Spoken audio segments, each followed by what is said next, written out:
Olá, meu nome é Jaqueline Onara, sou aluna do curso de Biologia e o tema da minha microaula é a reprodução das angiospermas. As angiospermas são plantas que têm capacidade de produzir flores e frutos. Este grupo vegetal possui uma grande variedade em espécies. São exemplos de plantas angiospermas a roseira, o feijoeiro, o lírios, as orquídeas, dentre outras. A reprodução das angiospermas inicia-se com a polinização, ou seja, que é o encontro do grande pólen com a parte feminina de uma flor, mais precisamente o estigma. Inicialmente, o grão de pólen, o gametófilo masculino imaturo, é formado pela célula do tubo e a célula geradora. Posteriormente, antes ou durante a dispersão, ocorre a fecundação de dois gametas a partir da célula geradora. Ao chegar ao estigma, o grão de pólen começa a absorver uma substância açucarada produzida pelas células dessa região, germina e forma o tubo polínico. Nesse estágio, com o tubo polínico formado e os dois gametas, ele é considerado maduro. O tubo polínico cresce através do estilete até o saco embrionário do óvulo gametófilo feminino maduro, que é a região onde está localizada a osfera. O saco embrionário é composto geralmente de 8 núcleos e 7 células, 3 antípodas, 2 sinérgides, uma osfera e uma célula central com os 2 núcleos polares. Ao chegar ao óvulo, o tubo polínico atraído por sinais químicos liberado pelas sinérgides penetra essa estrutura por uma abertura chamada de micropila no interior do óvulo e adentra em uma das 2 sinérgides e libera os 2 gametas e o núcleo do tubo. Um dos gametas encontra a osfera e o outro une-se aos núcleos polares. Como os 2 gametas participam do processo, dissemos que ocorre uma dupla fecundação, uma característica marcante das plantas angiospermas. Nesta imagem, podemos observar as partes da flor, o megaporócito, a mitose, o pólen, a fecundação, o tubo polínico, o embrião microporócito, o endosperma, o tegumento da semente e a germinação.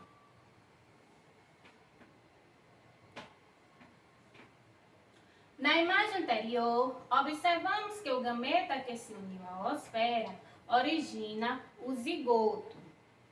Já os núcleos polares, juntamente ao outro gameta, são responsáveis por dar origem ao endosperma, uma reserva nutritiva da semente.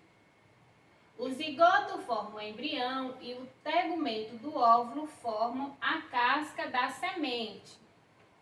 O desenvolvimento do ovário da planta leva à formação de frutos, possuindo função principal a proteção da semente da planta. E também ajuda na dispersão, sendo os frutos e as flores as características marcantes em plantas angiospermas. As flores das angiospermas. As flores das angiospermas são coloridas e possuem variadas formas. Também exalam odor bastante agradável, produzem um líquido açucarado que é chamado de néctar, que é usado pelas abelhas. Então vamos falar sobre as partes das flores. Nós temos o pedúnculo floral, que é o eixo que liga a flor ao caule. Temos também o receptáculo floral, que é a parte dilatada do pedúnculo, onde estão inseridos os elementos florais. Temos o cálice, que é constituído por folhas modificadas estéreis, chamadas de sépalas. Aí nós temos a corola, constituída por folhas modificadas estéreis, chamadas de pétalas. O androceu, que é constituído por folhas modificadas férteis, chamadas estames ou microesporóforos. O giniceu, que é constituído por folhas modificadas férteis, chamadas carpelares, pistilhos ou macroesporóforos. O perianto, que é o nome que se dá ao conjunto de cálice e corola. O perigônio, que às vezes o cálice fica igual à corola na forma e na cor, e ao conjunto dá-se o nome de perigônio.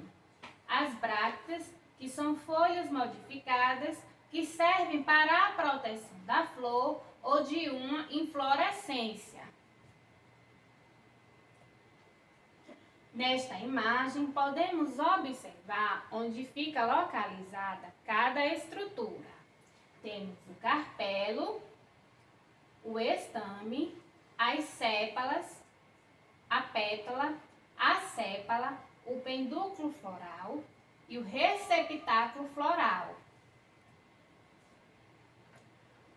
Temos nesta imagem onde fica localizado o estigma da flor, a antera, o filhete, o receptáculo, o ovário, o óvulo da flor, o estilete, a pétala e a sépala. O fruto das angiospermas. O desenvolvimento do ovário após a fecundação da flor origina o fruto. Em algumas plantas, como por exemplo na bananeira, os frutos se desenvolvem sem a fecundação e não formam sementes. Nesse caso, eles são denominados patenorcarpos. O exemplo de fruto patenorcarpo, nós temos a banana. Ela não tem sementes. Alguns frutos são conhecidos como frutas. Esse termo é usado para designar frutos e parte de outros órgãos vegetais que são comestíveis, suculentos e adocicados. O fruto é formado pelo pericarpo, que é a parte do ovário que se desenvolve e envolve a semente. O pericarpo é composto pelas seguintes estruturas, como nós podemos observar nesta imagem. O epicarpo, que é o revestimento externo do fruto. Temos o mesocarpo, que é a parte mediana do fruto, e o endocarpo, que é a camada de revestimento da cavidade do fruto que fica em contato com as sementes. As angiospermas apresentam frutos muito diversificados, que podem variar na coloração, na forma, no tamanho, no tipo de abertura para a dispersão das sementes, na quantidade de tecido existente no mesocarpo, no número de sementes. Frutos carnosos. Frutos carnosos são aqueles que têm o mesocarpo suculento. Nós temos laranja, mamão, melancia, tomate, exemplos de frutos carnosos. O mamão é um exemplo de fruto carnoso. Frutos do tipo baga. São frutos com um ou mais carpelo e com uma ou mais sementes livres, não aderida ao endocarpo. Por exemplo, temos a abóbora, a uva e o melão. Frutos do tipo drupa. São frutos que apresentam, em geral, um só carpelo e uma única semente, a qual está aderida ao endocarpo. Exemplo deste tipo de fruto, nós temos a manga e o pêssego.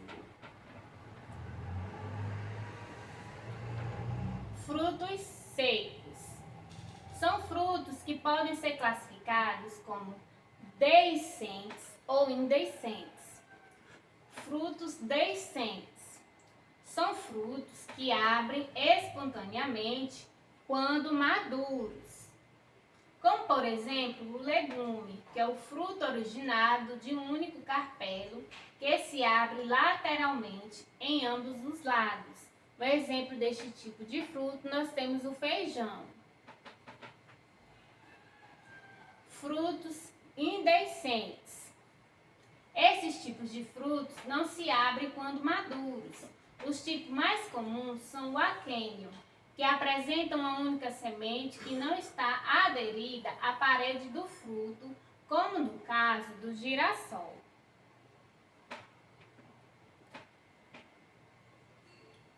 Agora vamos falar um pouco sobre os pseudofrutos. São estruturas que têm características e funções semelhantes aos frutos, mas não podem ser considerados frutos verdadeiros, pois não se originam do ovário. Eles provêm de outras partes de uma ou mais flores, como por exemplo o caju, o abacaxi, e também nós temos a maçã, é um exemplo de pseudofruto. Agora vamos falar um pouco sobre as sementes das angiospermas. As sementes desenvolvem-se do óvulo após a fecundação. Nela está contido o embrião, que originará a nova planta. As sementes das angiospermas têm grande variação morfológica, porém, elas sempre apresentam as seguintes estruturas. O tegumento, que é denominado a casca, que tem a função de proteger o endospermas e o embrião. É geralmente dura e bastante resistente. O endosperma é uma estrutura formada por tecido parenquimático de reserva nutritiva, geralmente rica em carboidratos e líquidos. E o embrião, que é uma estrutura que após a germinação da semente originará a nova planta.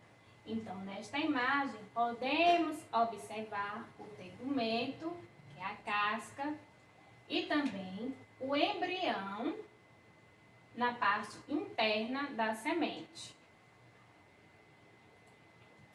Estas são a referência.